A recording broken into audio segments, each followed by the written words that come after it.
जय जगत गुरु जय भारत। आप सभी भाई बहनों को मुझ पवन दास की तरफ से प्यार भरा नमस्कार, राम राम।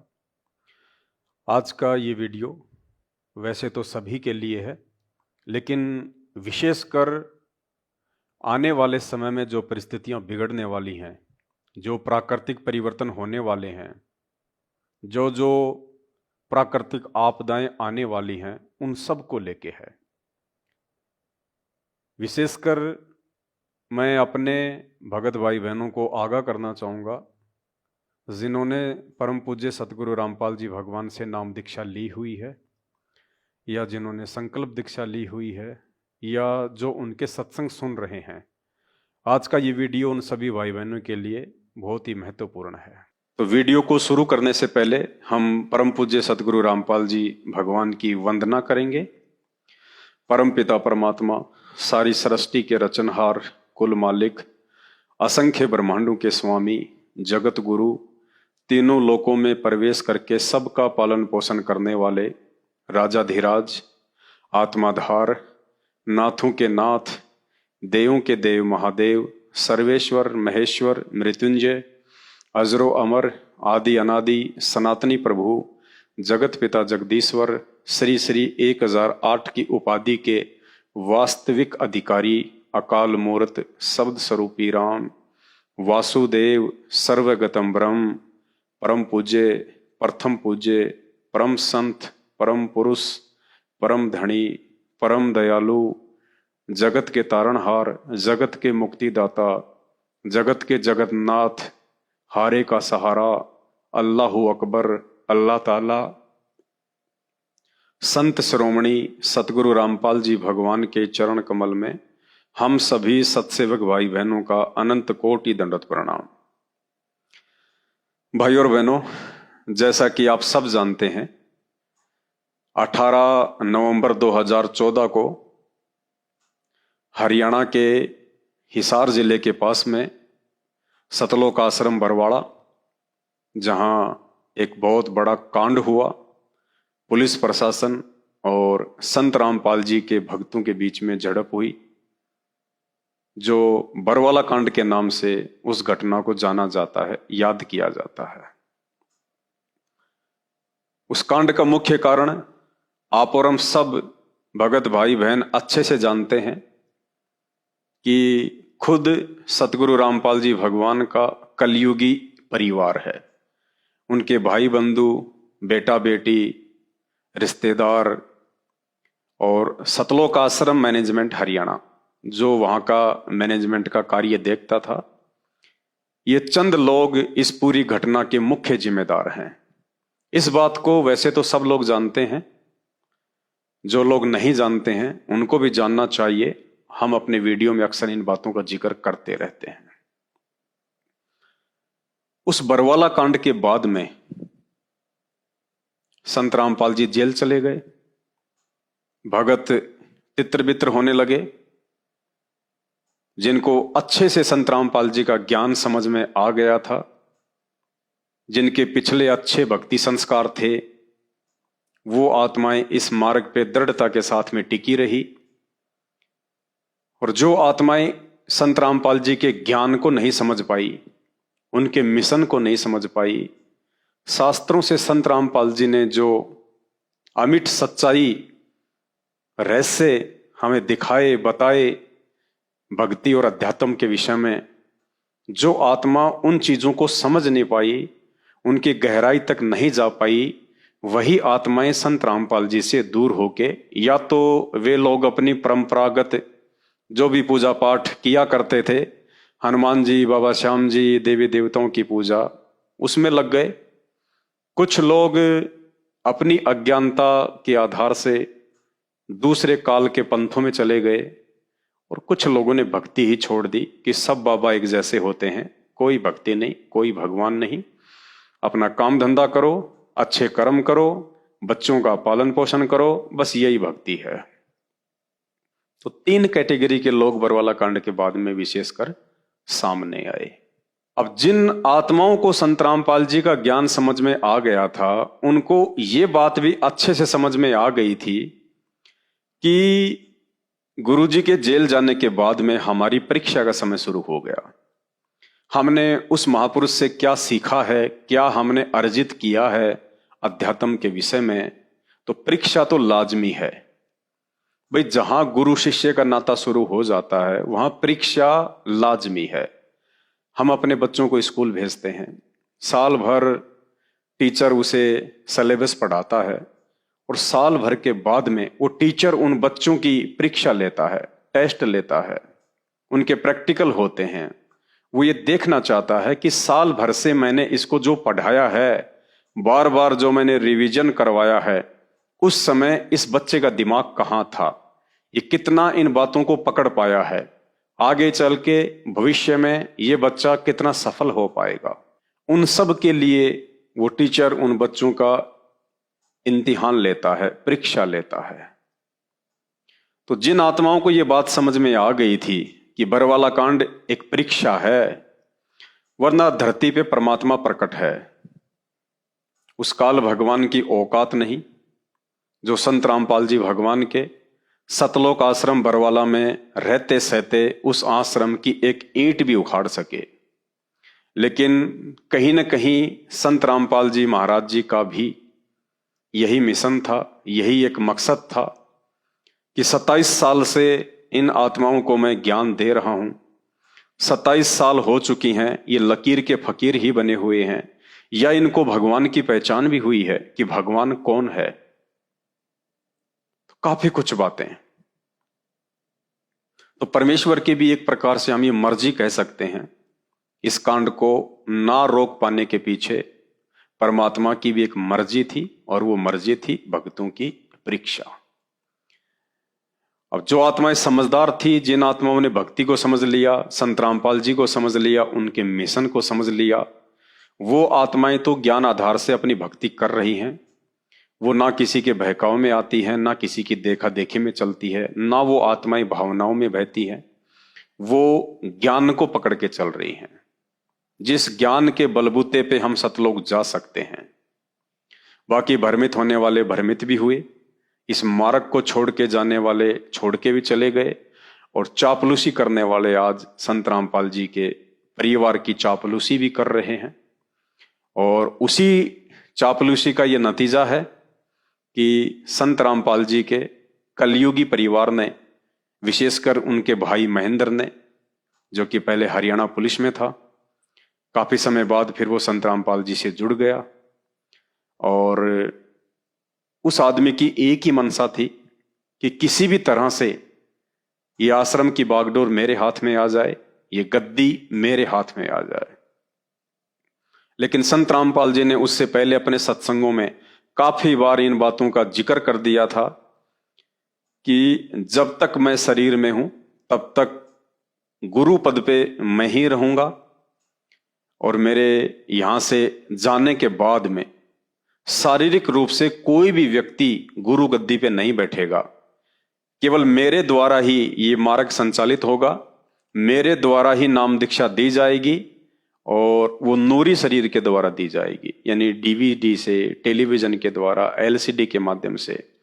यानी जो मंत्र दीक्षा है वो संत रामपाल जी एक डीवीडी में डाल देंगे, और वो कंप्यूटर के माध्यम से, लैपटॉप के माध्यम से, या जो भी समय के अनुसार उपकरण होते हैं उस अनुसार सतगुरु रामपाल जी के वीडियो के माध्यम से ही नाम दीक्षा दी जाएगी। कब?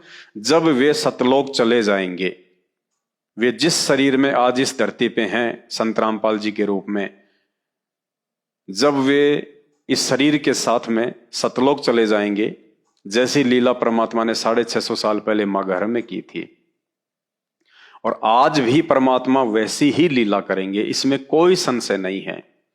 क्योंकि ये वही कबीर परमात्मा है जो 650 साल पहले धरती पे आए थे, जो चारों युगों में आते रहे हैं। आज संत रामपाल जी के स्वरूप में ये वही कबीर परमेश्वर हैं, और परमात्मा वही लीला करेंगे जो लीला उन्होंने चारों युगों में की है, शरीर जाने की, ताकि दुनिया की आंखें खुलें। जो लोग उनको शरीर में रहते सहते भगवान नहीं मान पाए, या उनको परमेश्वर के रूप में नहीं जान पाएंगे, फिर उनके वो लीला करने के उपरांत वो ऊपर हाथ करके रोएंगे कि हमने तो घर आए भगवान को ठुकरा दिया, बहुत सारी बातें हैं।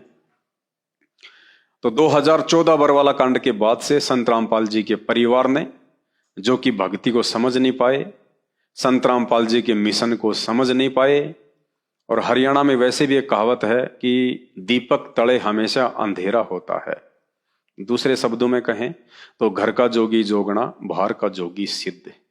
तो संत रामपाल जी को और उनके ज्ञान को ना समझ पाने के चलते आज उनके कलयुगी परिवार ने भोले भक्तों को मूर्ख बना के धर्म को धंधा बनाया हुआ है। देश विदेश में लगभग 10-11 इन्होंने फर्जी आश्रम खोल रखे हैं, और इन आश्रमों में 21,000 रुपये का पाठ और 2100 रुपये की ज्योति और खुले दान धर्म के नाम पे इन्होंने पिछले 8 वर्षों से लूट मचा रखी है। और इसी का यह नतीजा निकला कि जो ज्ञानी आत्माएं थी, जो संत रामपाल जी को, उनके मिशन को, उनके सत्संगों को समझ चुकी थी, उन आत्माओं ने संत रामपाल जी के कलयुगी परिवार की काल प्रेरित इन सभी घटनाओं को देखते हुए उन लोगों से अपना किनारा कर लिया, और संत रामपाल जी के सत्संगों को आधार बना के कि जब तक गुरुदेव भगवान जेल से बाहर नहीं आ जाएंगे तब तक उनके सत्संग ही हमारे असली गुरु हैं, हमारा असली मार्गदर्शन है। और उस आधार से साथ संगति से जुड़ के अपनी भक्ति पे लगे हुए हैं, और उन लोगों से कहीं ज्यादा, बल्कि ये कह सकते हैं कि सैकड़ों गुना ज्यादा इस भक्ति और भगवान का भरपूर लाभ साथ संगत से जुड़े हुए भाई बहन पिछले 8 वर्षों से उठा रहे हैं। अब इन दिनों एक बहुत बड़ा ड्रामा संगत में इन लोगों ने चला रखा है, और ड्रामा यह है कि गुरुजी हिसार जेल से दिन में 3 बार लाइव आते हैं और 1-1 घंटे के लिए सत्संग कर रहे हैं। और जिन लोगों ने वो सत्संग सुनने हैं हिसार जेल वाले, तो उन लोगों को नामदान केंद्र पे आना पड़ेगा, जो इन्होंने जगह जगह नाम दीक्षा केंद्र खोले हुए हैं।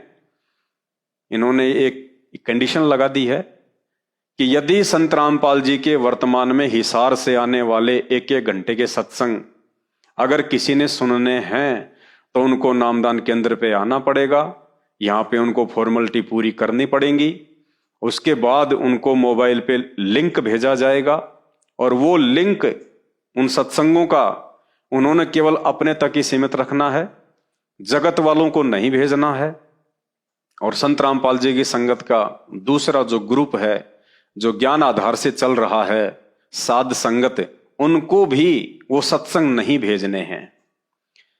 यानी इन लोगों ने संत रामपाल जी को अपनी अज्ञानता और छोटी सोच के चलते घर का गुरु बना के रख लिया, जगत गुरु को घर का गुरु बना के रख लिया, संत रामपाल जी को एक दायरे में समेट के रख दिया कि अगर संत रामपाल जी से दीक्षा लेनी है, संत रामपाल जी को गुरु बनाना है, संत रामपाल जी के सत्संग सुनने हैं, आपको यदि मोक्ष प्राप्त करना है, तो आपने संत रामपाल जी के कलयुगी काल प्रेरित परिवार की, उनके बेटा बेटी भाई बंधु रिश्तेदारों की गुलामी करनी पड़ेगी, चापलूसी करनी पड़ेगी। जैसा वे मूर्ख लोग कहें आपने वैसा करना पड़ेगा। तो भाई ये हमें बिल्कुल भी मंजूर नहीं है, और इसके पीछे एक बहुत बड़ी परीक्षा है परमात्मा की।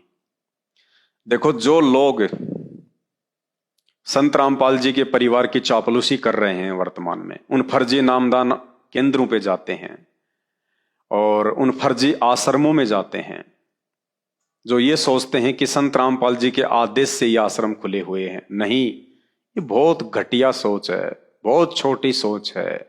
ज्ञान से इन आश्रमों का, इन नामदान केंद्रों का कोई लेना देना नहीं है।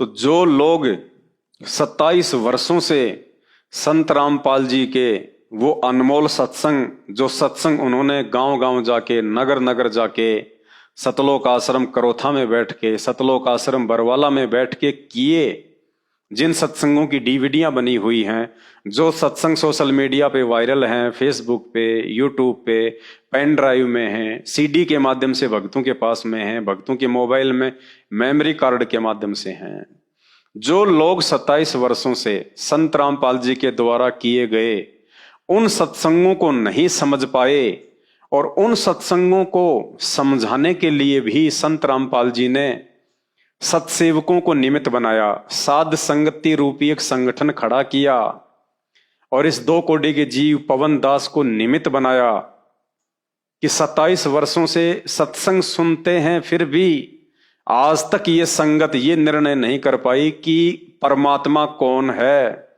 भगवान कौन है। ये तो जितने भी भगत हैं संत रामपाल जी के, वो जान गए, पहचान गए। संत रामपाल जी के द्वारा इतने सबूत दिखाने के बाद, शास्त्रों से ढेरों प्रमाण दिखाने के बाद कि परमात्मा कबीर जी हैं। वेदों में संत रामपाल जी ने उनका नाम दिखा दिया, गीता जी से साबित कर दिया, सैकड़ों उन्होंने प्रमाण दे दिए। तो लाखों की संख्या में जो संगत है उनकी, उन्होंने इस बात को तो स्वीकार कर लिया कि हाँ जी परमात्मा कबीर जी हैं। कौन कबीर जी? जो 650 साल पहले काशी में धानक रूप में आए थे, दाढ़ी मूछ वाले, वो कबीर जी हैं परमात्मा। अगर वो परमात्मा हैं तो फिर हमारा तो वर्तमान में मोक्ष हो ही नहीं सकता। अगर 650 साल पहले वाले कबीर जी ही कबीर जी थे और आज यदि वो कबीर धरती पे नहीं है तो आज वर्तमान में तो किसी का मोक्ष हो ही नहीं सकता, क्योंकि मोक्ष तो वो कबीर परमात्मा स्वयं ही देता है। स्वयं ही कबीर परमात्मा आके अपना नामदान देता है, स्वयं ही वो कबीर परमात्मा आके अपना ज्ञान देता है। उसके अलावा तो मोक्ष संभव है ही नहीं। तो अगर हम दाढ़ी मूछ वाली फोटो को ही कबीर जी मानते रहे, परमात्मा मानते रहे, और संत रामपाल जी को यदि हम अपना गुरु ही मानते रहे कि संत रामपाल जी को तो कबीर जी ने भेजा है, ये कबीर जी के अवतार हैं, ये कबीर जी नहीं हैं, इनको कबीर जी ने भेजा है, अगर यही हम मानते रहे तो हमारा मोक्ष किसी भी तरह से संभव नहीं है। तो लाखों की संगत ने यही गलती की कि दाढ़ी मूछ वाली फोटो को तो कबीर परमात्मा मान लिया, लेकिन संत रामपाल जी को कोई भी व्यक्ति परमेश्वर के रूप में मानने को तैयार नहीं था। और यही कारण था बरवाला कांड का। 90% तो ये काल भगवान की साजिश थी, षड्यंत्र था। उसने सतगुरु रामपाल जी भगवान के परिवार वालों का, बेटा बेटी भाई बंधु रिश्तेदारों का, आश्रम में जो मैनेजमेंट के रूप में लोग रहा करते थे, सेवादार के रूप में लोग रहा करते थे, जिनको हम कोऑर्डिनेटर कहा करते थे, काल ने उनकी मर्यादाएं खंडित करवा रखी थी। आश्रम में वे लोग सारे कुकर्म करते थे जो कुकर्म आप जगत में देखते हैं, सुनते हैं। तो उस काल बलि ने सबकी मर्यादा तुड़वा रखी थी। और परमात्मा का विधान है कि जब तक हंसा हमरी आना और काल लगे ना तेरा बाणा। जब तक मेरा भगत मेरी मर्यादा में रहेगा तब तक तो काल का कोई अटैक हो नहीं सकता। और भगत यदि मर्यादा तोड़ देगा फिर काल के अटैक को परमात्मा भी नहीं रोकेगा। ये मालिक का काल के साथ में एग्रीमेंट है। जब आप सृष्टि रचना को ध्यान से सुनेंगे तो जोगजीत रूप में परमात्मा जब आए थे और उस समय ज्योति निरंजन यानी काल के साथ में उनके जो वचन हुए थे उससे आपको समझ में आ जाएगा। तो आज संत रामपाल जी भगवान जबरदस्ती किसी के साथ भी नहीं करेंगे। संत रामपाल जी केवल अपना ज्ञान देंगे और उनके ज्ञान को समझ के जिन्होंने उनकी मर्यादा में रह के भक्ति की है और कर रहे हैं उनका तो कोई बाल भी बाका कर नहीं पाएगा। और जिन लोगों ने उनकी मर्यादा तोड़ रखी है, जो उनको परमात्मा के रूप में स्वीकार नहीं कर रहे हैं, संत रामपाल जी के रहते सहते अगर एक दाढ़ी मूछ वाली काल्पनिक कबीर जी की फोटो को भगवान मान के सतलोक जाने के भरोसे बैठे हुए हैं, फिर उनके जीवन में तो विघ्न ही विघ्न आएंगे। उनकी मर्यादा टूटी हुई है। क्योंकि जब तक हम अपने गुरु को भगवान नहीं मानेंगे, परमात्मा नहीं मानेंगे, कबीर जी नहीं मानेंगे, तब तक तो हमारी भक्ति शुरू भी नहीं होती है। ये गुरुदेव ने हमें सत्संगों में काफी बार अच्छे से समझाया हुआ है। तो 27 साल से लोग संत रामपाल जी को भगवान नहीं मान पा रहे थे, जिस कारण से ये 2014 का बरवाला कांड हुआ। क्योंकि जब आप गुरु को परमात्मा नहीं मानोगे और जब आप गुरु के साथ में रहोगे तो आपकी मर्यादा भी टूटेगी, आप सारे उल्टे कुकर्म भी करोगे और मर्यादा टूटने के चलते फिर काल का वहां पे अटैक भी होगा। तो 2014 बरवाला कांड संत रामपाल जी के परिवार की मनमुखी सोच, घटिया हरकतें और उनकी मनमानियों के चलते हुआ। तो लोग उनको परमात्मा नहीं मान पा रहे थे, इसलिए परमात्मा ने जानबूझ के बरवाला कांड जैसी घटना को नहीं रोका। वरना वो समर्थ परमात्मा है, उसके इशारे पे तो सूरज रुक सकता है, ब्रह्मांड रुक सकते हैं, हवा रुक सकती है, पानी रुक सकता है।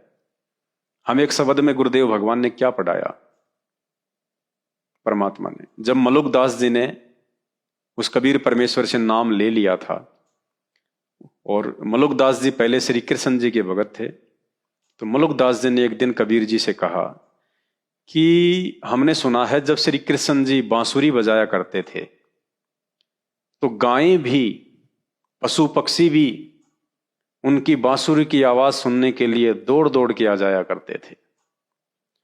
तो कबीर परमात्मा ने कहा कि भाई मलुकदास, बात बिल्कुल ठीक है, आ जाया करते थे, लेकिन अभी तक तुमने केवल श्री कृष्ण जी की ही बांसुरी सुनी है। उसके बाद कबीर परमात्मा ने मलुकदास जी के सामने अपनी समर्थता पेश करने के लिए बांसुरी बजाई। और कहते हैं जब कबीर परमात्मा ने उस जमुना के किनारे बांसुरी बजाई तो गाय, पशु पक्षी ये तो छोड़िए, गुरुदेव भगवान ने बताया कि 33 करोड़ देवी देवता भी सूक्ष्म रूप में नीचे उतर के आ गए उस बांसुरी की धुन के ऊपर मोहित होके। जमुना जी का जो पानी था वो भी रुक गया, स्टेबल हो गया जब परमेश्वर ने बांसुरी बजाई। एक शब्द भी बना रखा परमात्मा ने, एक समय गुरु बंसी बजाई कालिंदरी के तीर, एक समय गुरु बंसी बजाई कालिंदरी के तीर, सुर नर मुनि जन तकत भये वो रुक गया दरिया नीर, जपोरे मन साहेब नाम कबीर, जपोरे मन साहेब नाम कबीर। तो परमेश्वर ने मलुकदास जी के माध्यम से अपनी समर्थता दिखाई कि भाई बंसी श्री कृष्ण जी ने भी बजाई थी, और देख मलुकदास, बंसी हमने भी बजाई है। तब मलुकदास जी ने यह शब्द बनाया, ये भजन बनाया कि भाई जब कबीर परमात्मा ने बांसुरी बजाई तो 33 करोड़ देवी देवता भी नीचे आ गए सुनने के लिए। जमुना जी का पानी भी ठहर गया, हवा भी रुक गई। वो समर्थ परमात्मा आज संत रामपाल जी के रूप में धरती पे प्रकट है। तो उनके खुद के भगत उनको जान नहीं पा रहे थे, पहचान नहीं पा रहे थे। खाली आश्रम में आना जाना, भंडारा करना, सत्संग सुनना, हाँ जी गुरु जी ने बहुत अच्छा ज्ञान सुनाया, गुरु जी ने बहुत अच्छा ज्ञान सुनाया। लेकिन गुरु जी को यह भी पता था कि इस भक्ति मार्ग के नियम और विधान के अनुसार जब तक आप अपने गुरु को परमात्मा नहीं मानोगे, अर्थात गुरु को परमात्मा से भी बढ़ के नहीं मानोगे। कहते हैं गुरु बड़े हैं गोविंद से और मन में देख विचार, हरि सुमरे सो वार हैं और गुरु भजे हुए पार।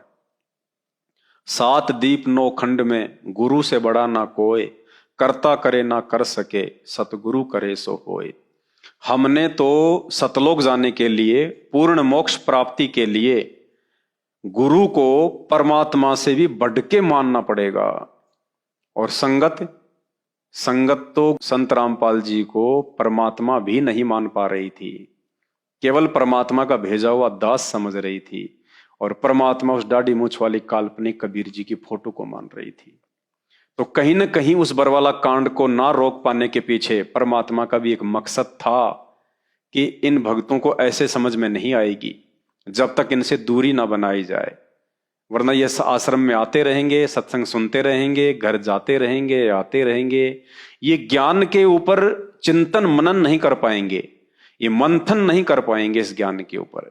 और मंथन किए बिना वो तत्व निकल के बाहर नहीं आ सकता कि वर्तमान में धरती पे कबीर जी के रूप में कौन है, क्योंकि बिना कबीर के हमारा मोक्ष नहीं हो सकता। और इस भक्ति मार्ग का एक रूल है, एक नियम है। जो कबीर जी का भक्ति मार्ग है, इसका एक नियम है। इस भक्ति मार्ग में कबीर परमात्मा स्वयं ही गुरु की भूमिका करता है। इस सृष्टि में उस परमेश्वर का काम करने में दूसरा कोई भी जीव, कोई भी प्राणी समर्थ नहीं है, सक्षम नहीं है। कहते हैं समर्थ का काम उसी को साजे और करे तो मूर्ख बाजे। उस समर्थ कबीर परमात्मा का काम वो स्वयं ही कर सकता है, दूसरा कोई सृष्टि में नहीं कर सकता। तो संत रामपाल जी खुद ही परमात्मा हैं, भगवान हैं, कबीर जी हैं। इस बात को हम भक्तों के हृदय में जचाने के लिए परमात्मा ने उस बरवाला कांड जैसी घटना को नहीं रोका। हाँ, उस घटना को परमात्मा ने छोटा जरूर कर दिया, क्योंकि बरवाला कांड में जिस कदर काल भगवान ने संत रामपाल जी के कलयुगी परिवार को मोहरा बना के और सैकड़ों लोगों की मौत करवानी थी, परमात्मा ने मात्र 6 आत्माओं में ही उस कांड को टाल दिया। और उसके बाद से परमात्मा ने साध संगतियां शुरू करवाई।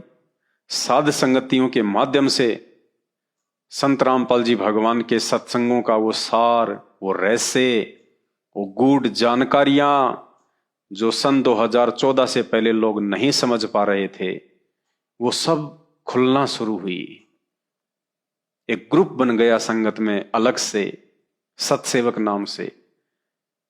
और उस ग्रुप में वो लोग जुड़ते चले गए जिन लोगों को वास्तव में इसी जन्म में पूर्ण मोक्ष चाहिए। और पूर्ण मोक्ष के लिए प्रथम शर्त है अपने गुरु को भगवान मानना। और संत रामपाल जी के सत्संगों का वो निष्कर्ष, वो सार, वो तत्व जब सात संगति के माध्यम से निकलने लगा तो ऑटोमेटिक अंदर से परमात्मा ने प्रेरणा कर दी। हमारे घर में, हमारे घट में, हमारे दरबार में केवल एकमात्र संत रामपाल जी समा के रह गए। वो कागज की नकली फोटो, कबीर जी की काल्पनिक फोटो, उसको हमने अपने घर से निकाल दिया, अपने दरबार से निकाल दिया और हर जगह से उस फोटो को हमने हटा दिया। क्यों? क्योंकि हमें असली कबीर समझ में आ गया कि असली कबीर हमारे गुरुदेव भगवान है, यही परमात्मा है, यही मोक्ष का दाता है। इसके अलावा इस पूरी सृष्टि में कोई भी देवी देवता, महादेव, ब्रह्मा, विष्णु, महेश समर्थ नहीं है। बाकी सब जीव हैं, जितने भी इस सृष्टि में प्राणी हैं, क्योंकि ब्रह्मा, विष्णु, महेश भी जीव हैं, प्राणी हैं, ये भी हमारे भाई बहन हैं। ये भी सतलोक से हमारे साथ में ही आए थे। जब सृष्टि रचना सुनेंगे तब इस बात का हमें अच्छे से पता चलेगा। तो जो भाई बहन साध संगति से नहीं जुड़े हुए हैं, वो भाई बहन अभी तक संत रामपाल जी के उन 27 वर्षों में बरवाला कांड 2014 से पहले किए गए सत्संगों का ही सार नहीं समझ पाए। तो वर्तमान में हिसार जेल के नाम से जो ऑडियो वीडियो आ रहे हैं 1-1 घंटे के, उनको समझना तो कोसों दूर की बात है, वो समझ ही नहीं पाएंगे। और उनको समझाने के लिए भी परमात्मा ने अब साध संगति को ही निमित्त बनाना पड़ रहा है।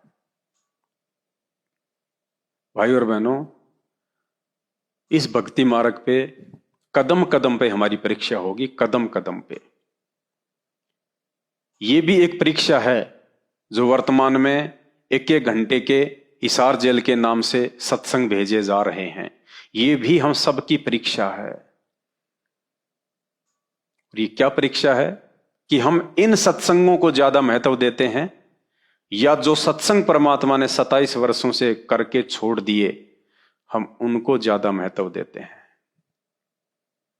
और सतलोक आश्रम मैनेजमेंट हरियाणा के पीछे जितने भी लोग लगे हुए हैं, वो केवल इन्हीं सत्संगों को सुन रहे हैं।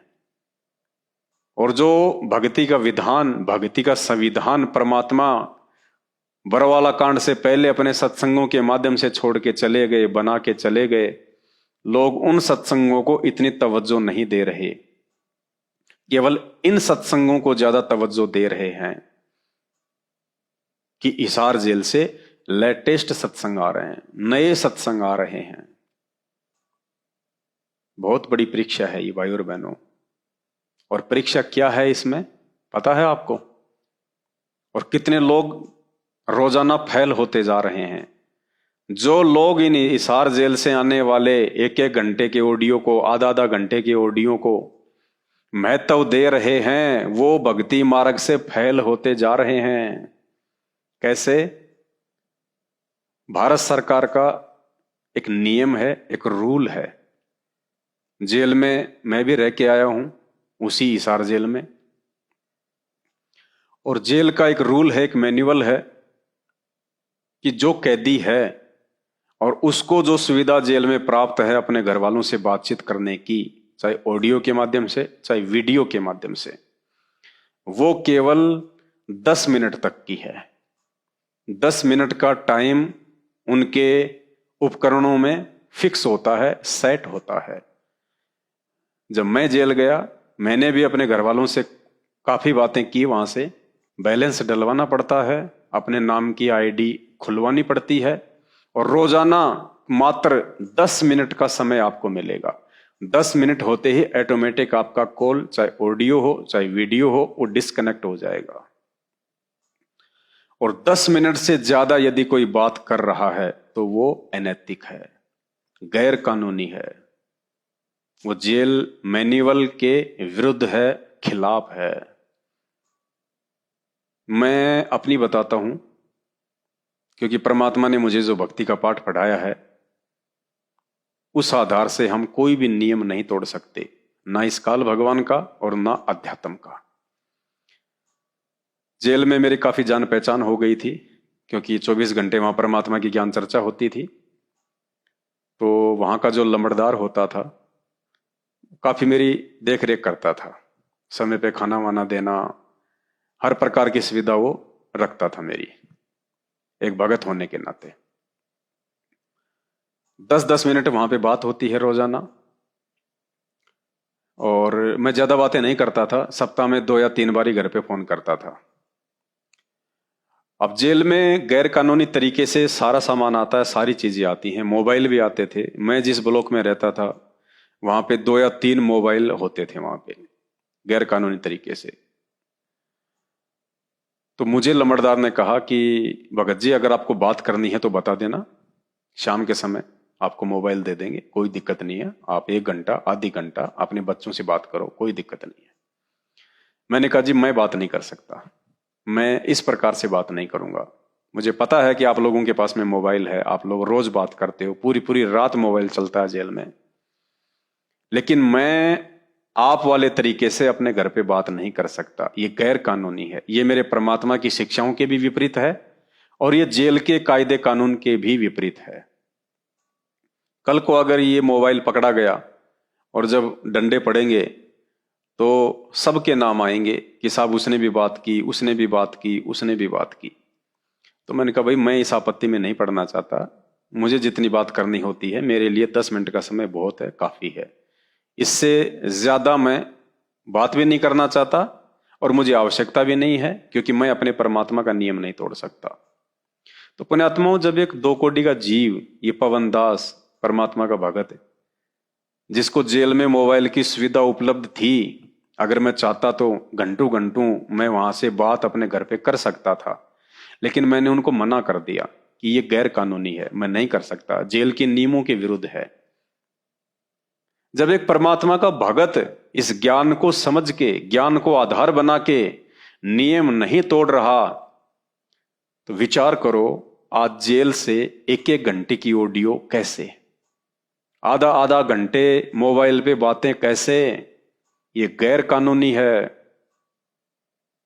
और जिस व्यक्ति ने इस बात को स्वीकार कर लिया, यानी जिस व्यक्ति ने वो 1-1 घंटे के वीडियो ये सोच के, ये समझकर सुन लिए कि हां जेल से आ रहे हैं और संत रामपाल जी के आ रहे हैं, इसका मतलब उन आत्माओं ने अपने परमात्मा को अपने जैसी संज्ञा में ले लिया, अपनी जैसी श्रेणी में खड़ा कर दिया कि परमात्मा जो है वो जेल का नियम भी तोड़ सकता है, वो सारे काम कर सकता है, गैर कानूनी तरीके से भी जेल में सारे काम कर सकता है। तो हमने पुण्यात्माओं इन सब बातों को ध्यान में रखते हुए